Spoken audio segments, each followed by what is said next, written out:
Election Day provided few surprises in Texas. Voters actually approved 13 of the 14 amendments to the Texas Constitution. And that includes Proposition 4, which provides the largest property tax cut in Texas history.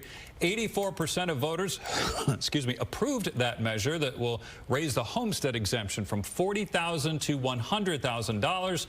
Texas has one of the highest property tax burdens in the nation. The tax cut should amount to about $2,500 over the next 2 years for the average homeowner. School districts will get more than $7 billion to replace lost property tax revenue. Voters also overwhelmingly approved Proposition 9. That gives the cost of living adjustment to the teacher retirement system of Texas. It allocates $3.3 billion to the retirement system and will increase monthly pension checks for retired teachers between 2% and 6%. But voters overwhelmingly rejected Proposition 13. That would have increased the required retirement age for state justices and judges from 75 to 79 and would have moved the minimum retirement age from 70 to 75. That measure had broad bipartisan support in the legislature and was passed in an effort to keep more experienced judges from having to step down. Nearly 63% of voters said no. The failure means that the Chief Justice of the Texas Supreme Court, Nathan Hecht, will have to step down next year when he turns 75. Voters in several North Texas school districts approved billions of dollars in bonds for things like new schools and new technology, but then rejected all bonds for sports facilities. Fox 4's Dan Godwin live in one of those districts. Prosper with the story. Dan? Lauren, voters in different parts of North Texas offering support on Election Day for classroom upgrades and new school construction, but new athletic facilities didn't fare so well. There was a long line of voters here at Prosper Town Hall yesterday waiting to cast their ballots.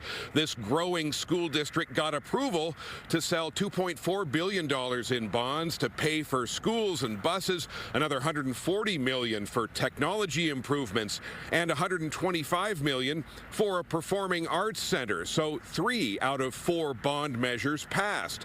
The one that didn't was Proposition C. Prop C would have provided $102 million for a new 8,000-seat stadium.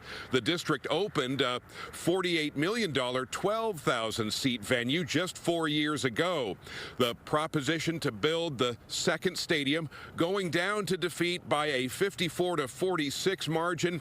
That same pattern played out in 2 other school districts with bond issues. Voters in the Eagle Mountain Saginaw district in northwestern Tarrant County approved $500 million for schools, but they rejected about $98 million for athletic facilities, including a swim center. Likewise, Louisville ISD voters approving more than $1 billion for campus upgrades, but nearly $200 million for stadium improvements and indoor athletic facilities was rejected. Bond issues that did not have sports-related items all passed in the Duncanville, Azle, Hearst, Euless, Bedford, and Wiley school districts. Live in Prosper, Dan Godwin on Good Day. All righty, Dan. 2 Republicans headed for a runoff in a special election for the Texas House. Greenville lawyer Brent Money had 32% of the vote in District 2, which covers Hunt, Hopkins, and Van Zant counties. He finished ahead of Jill Dutton, who is the former president of the Republican Women of Van Zant. The 2 candidates got backing from warring factions in the Republican Party. Money was backed by the far-right Defend Liberty PAC, which Dutton is supported by House Speaker Dade Phelan. They beat 3 other Republicans and 1 Democrat who were running to fill the seat that had been held by Brian Slayton. He was expelled, you may remember, from the House back in May after a committee found that he had sex with a 19-year-old intern after getting her drunk. A date for the runoff election has not yet been set.